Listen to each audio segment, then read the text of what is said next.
Hello guys! Good morning! This is Kasuya Vlog. So for today's video, pag-uusapan po natin ngayon kung bakit po tayo nare-restrict ni Meta.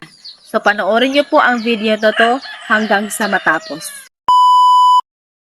So ayan po, may isa po tayong kapwa content creator na nagtatanong po sa atin kung bakit tayo nare-restrict ni Meta. Ito po siya.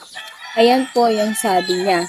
Ilang days na daw siyang na-restrict dahil sa mga F to F na yan. So, ayun, tips at payo ko lang po sa inyo. Kung mag-F to F man kayo dito sa mundo ng Meta World, mag-limit lang po kayo sa isang araw.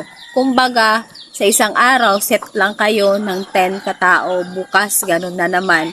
Para maiwasan nyo po ang restriction. Ayan. So, sana may nakuha kayo ngayong video na to. And once again, this is Kasuya Vlog. And thank you for watching.